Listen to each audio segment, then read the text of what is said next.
Hello, my name is Kiana Steward, and I'll be giving my presentation on the Black Lives Matter movement that happened in summer of 2020. Now, some of you may be wondering, what really is the Black Lives Matter movement? Well, the Black Lives Matter movement encapsulates many of the social justice issues that Black people experience. It umbrellas all the sectors in our society where Black people fall last in or have the least amount of protection in. The Black Lives Matter movement provides Black people with a voice to be heard in regards to the many issues the Black community is silenced on daily.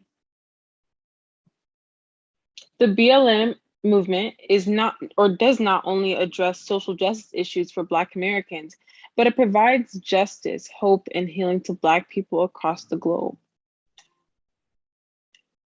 The movement is a movement that is considered to be a continuation, or that at least I consider to be a continuation of what Black ancestors have left for the upcoming generations to continue until the job is complete.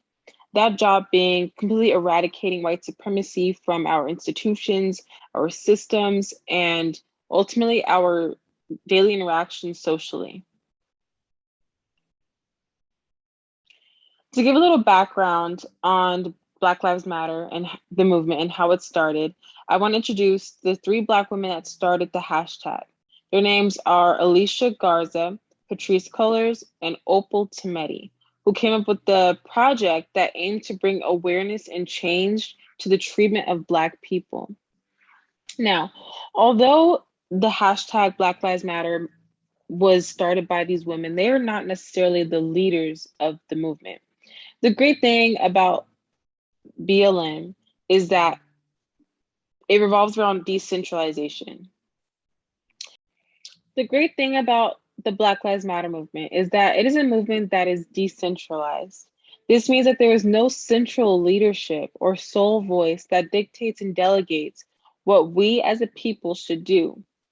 In the digital age, and particularly the age of social media, many people globally can support, participate, and make individual decisions about public issues.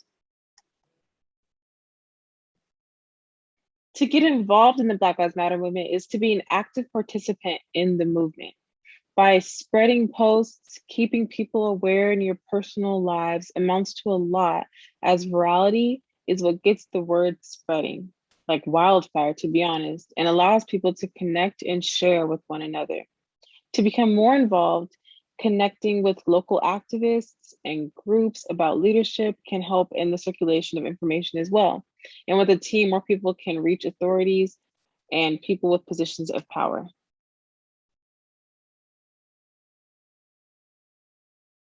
The Black Lives Matter movement started during the digital age, meaning that virality and social media played a large role in word spread and participation of people of all ages.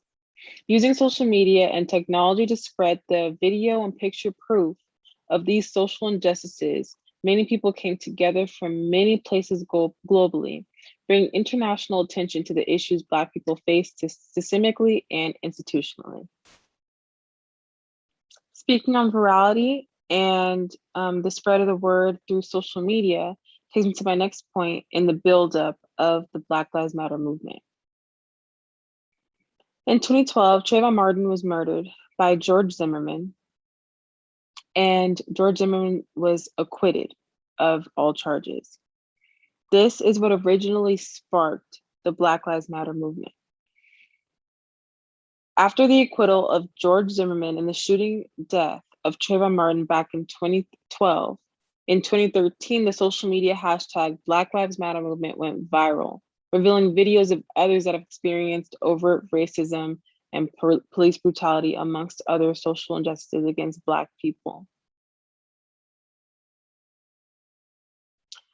People were outraged and people were mad, so they took to the streets to protest this racism that is within our law and justice system that has allowed Trayvon Martin's murderer to be acquitted.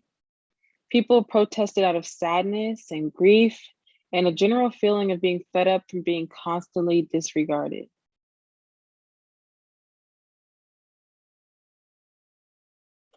In 2014, there was a resurgence of the hashtag Black Lives Matter after the deaths of Michael Brown and Eric Garner.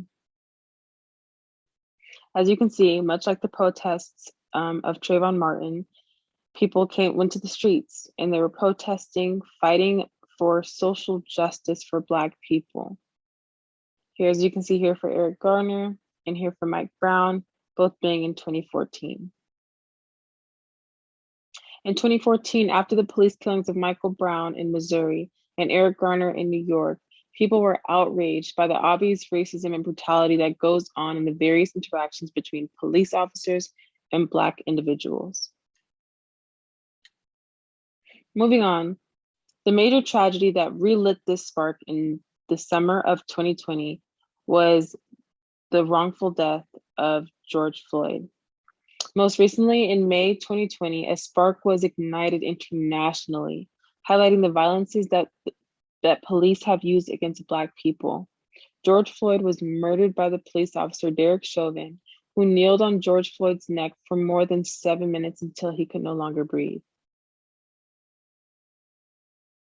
Immediately after the video of George Floyd's murder went viral on social media, people took to the streets outraged by these social injustices against the Black community.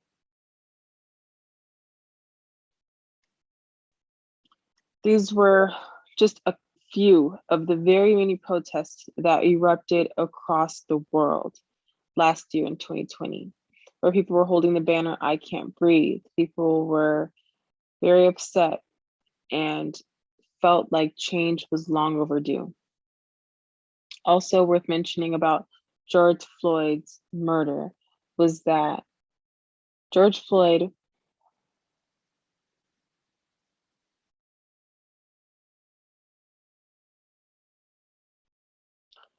as you can see here, this is just a few of the very many protests that erupted across the world after the death of George Floyd.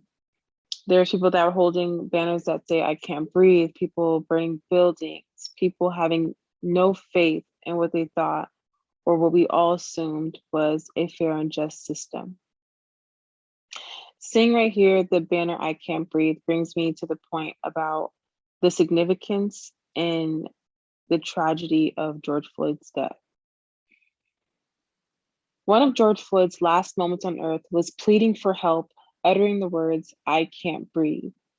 With his death being recorded by nearby bystanders, the video was uploaded to the internet and it went viral. People of all backgrounds were in shock, in disbelief, and hurt from seeing the situation unfold and witnessing a man take his last breaths. Being outraged, people took to the streets to protest and do public demonstration to demand change, real change that they could see. Although George Floyd's murder was awful and something that should have never taken place, people found a metaphor for his death that compared how Black people constantly feel daily due to the violence inflicted on them by other communities and systemically. People saw Derek Chauvin kneeling on George Floyd's neck as how the deep-rooted white supremacy has been kneeling on the necks of Black people for centuries, so much to the point where we can no longer breathe.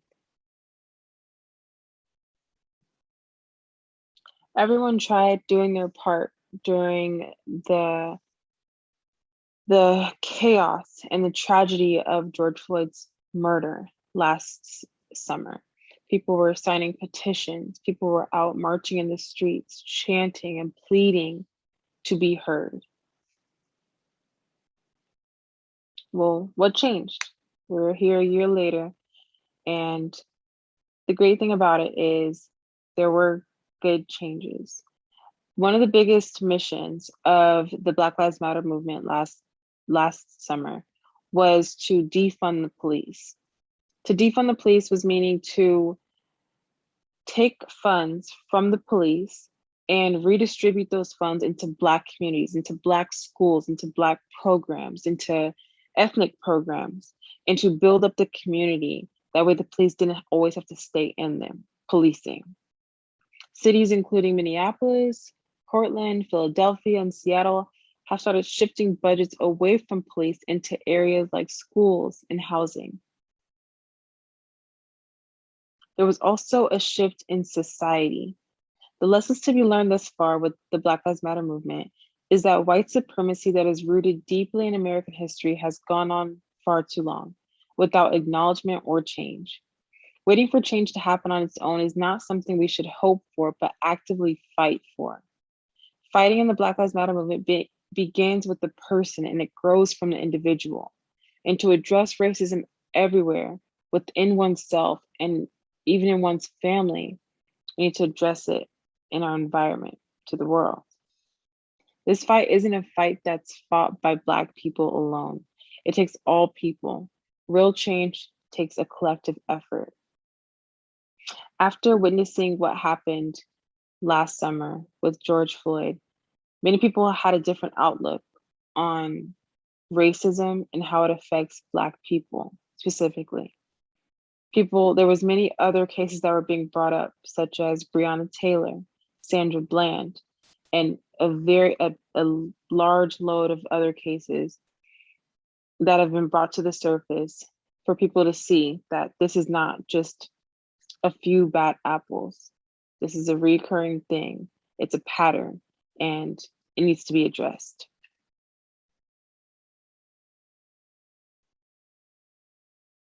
Well, what does this mean for the future? The movement is ongoing until white supremacy is eradicated. Of course, there's going to be other movements that are going to spring up and to address specific situations.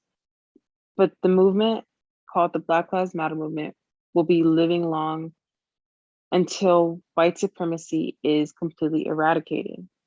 The Black Lives Matter movement is a movement by and for the people until real and permanent change is made to better the Black community and eliminate white supremacy in our institutions and systems. So the movement will only continue to grow. This movement is important to today in our history because it was yet another step taken to fight for the importance and equality of Black people. This movement speaks to how far society has come in making progress to free Black people from the institutional and systemic barriers they fight daily. But it also speaks to how much farther society needs to go to eradicate white supremacy once and for all. And of course, here are my references. And that is the end of my presentation. Thank you.